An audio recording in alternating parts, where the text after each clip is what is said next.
Alors, ça c'est la vidéo numéro je sais plus combien. En fait, on a vu la boulangerie, la boucherie, les celliers, tout ça, du vin, les machines, tout ça. Tous les corps de métier qu'il peut y avoir dans un château. Mais aussi le télégraphe, enfin pas le télégraphe, mais les moyens de communication à l'époque. Avant qu'il y ait le téléphone, eh ben, il y avait les pigeons, le pigeonnier. Là, et là,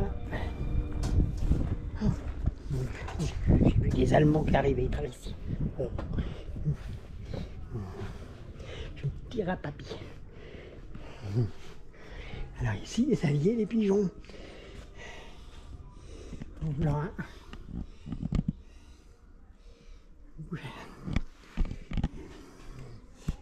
Voilà.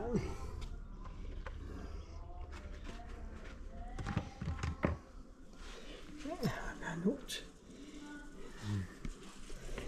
Voilà, regardez tout ça. Pour envoyer des messages, ils utilisaient les pigeons. Mais il n'y a pas que des pigeons. Hein. Parce que ça, je sais pas. Qu'est-ce que tu fais là, monsieur du Corbeau? T'as perdu ton fromage? À mon avis, moi je dis rien, je dis ça. Ça doit être le renard qui te l'a piqué. Ah oui. Ah, bah la fontaine, oui, je sais bien, la fontaine n'aimait pas les corbeaux. Je te disais pas de ta faute.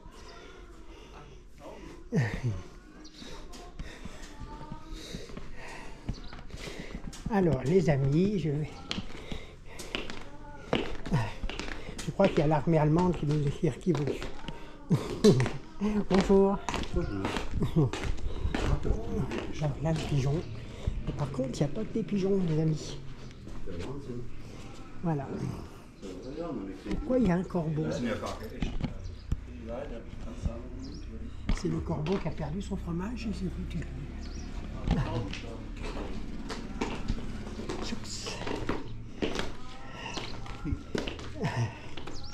Kann das sein, dass sie die Taube Eier gegessen haben, weißt?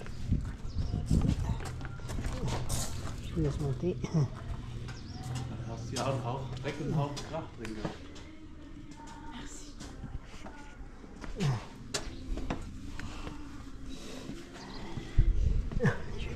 Pour les monter. C'est un peu raide là. Alors, les amis, on redescend.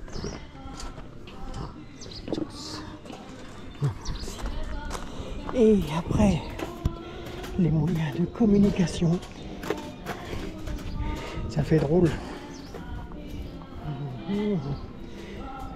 Le pigeonnier, un sous-pigeonnier, il y a la laiterie. Et ben on va aller voir la laiterie.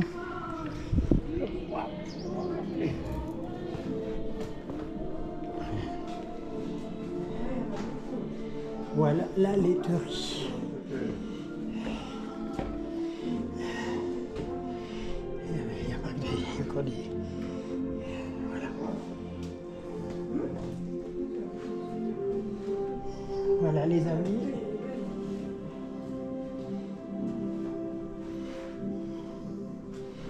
Il y avait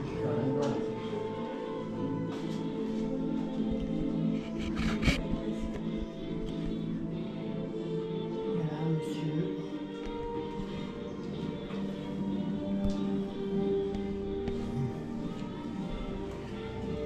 Les pièges.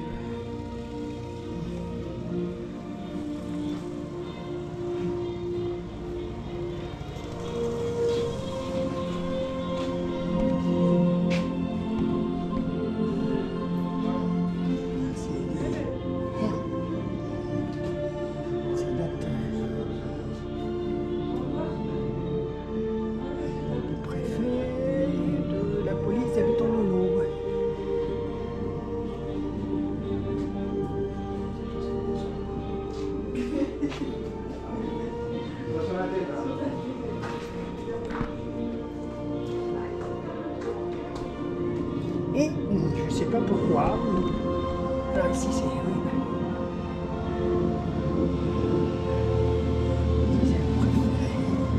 Ils disent laiterie, mais je vois pas si... En fait c'était plutôt un bureau, c'est bizarre, il y a là, son bureau, avec des fusils, écrit à machin, il y a des pièges à rats, et encore un piège, enfin il y avait des pauvres, un pauvre corbeau. Pourquoi? Je sais pas.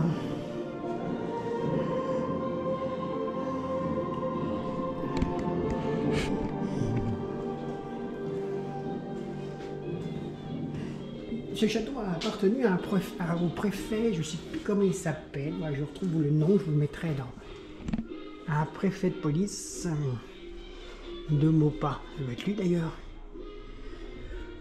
Et ce monsieur avait il avait à ses ordres, je ne sais pas si c'est marqué ici, des espions pour un peu espionner le peuple de Paris de l'époque. Et parmi ces espions, et puis ces gens, il y en avait un assez célèbre, un agent secret en fait, la police secrète de l'époque. Il y en avait un très célèbre. On en a fait une série de cet agent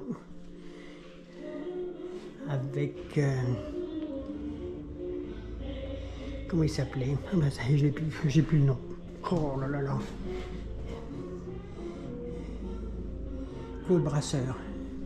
Claude Brasseur, dans les années 70, je crois, a joué ce personnage important des services secrets, enfin de la police secrète de l'époque. Si je vous dis que ce personnage de la police secrète était un ancien bagnard,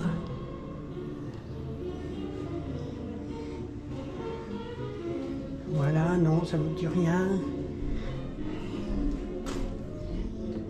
Et c'était marqué quoi là? Alors, en fait, il s'appelait Vidocq. Eh oui. Ici, c'était le patron de Vidocq, en fait. Du vrai Vidocq. Alors, les préfets de police habitants de l'Aube, le président de la République, par une courageuse initiative, vient de déjouer la machination des partis et de mettre un terme aux angoisses du pays. C'est au nom du peuple, dans son intérêt et pour le maintien de la République, que le coup d'État s'est accompli. C'est au jugement du peuple que Louis-Napoléon Bonaparte soumet sa conduite. La grandeur de l'acte vous fait assez comprendre avec quel calme imposant et solennel doit se manifester le libre exercice de la souveraineté populaire. Aujourd'hui donc, comme hier, que l'ordre soit notre drapeau, que tous les bons habitants animés comme moi de l'amour de la patrie me prêtent leur concours avec une inébranlable résolution. Habitants de l'Aube, ayez confiance dans celui que 6 millions de suffrages ont été élevés à la première magistrature du pays. Lorsqu'il appelle le peuple entier à exprimer sa volonté, des factieux seuls pourraient vouloir y mettre un obstacle. Toute tentative de révolte sera donc promptement et inexorablement réprimée. Paris, le 2 décembre 1851, préfet de police de Maupas. Voilà.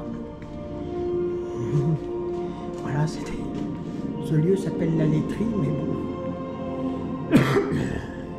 Tout à l'heure, vous avez vu, tout à l'heure, il y avait 2 Allemands. En fait, je croyais que c'était des acteurs, mais en fait, ils ont parlé allemand dans le pigeonnier, et ça m'a fait un peu drôle parce qu'en fait, ils étaient en uniforme allemand et ils parlaient vraiment allemand, et je crois que c'était des vrais Allemands.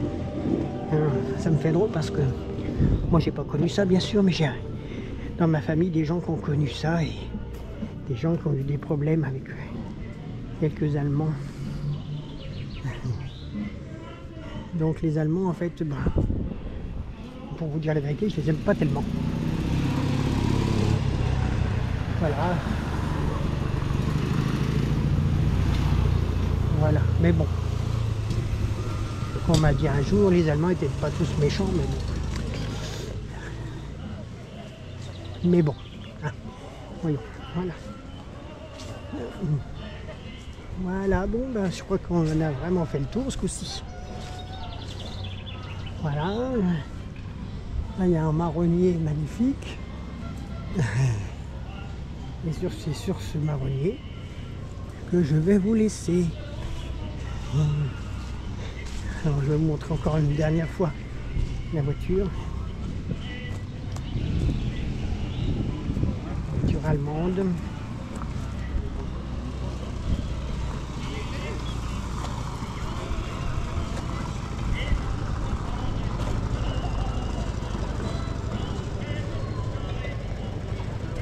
Bon, voilà, allez.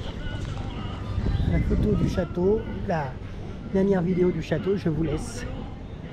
Je vous ferai une dernière vidéo tout à l'heure vers 17 h pour le petit spectacle. À bientôt.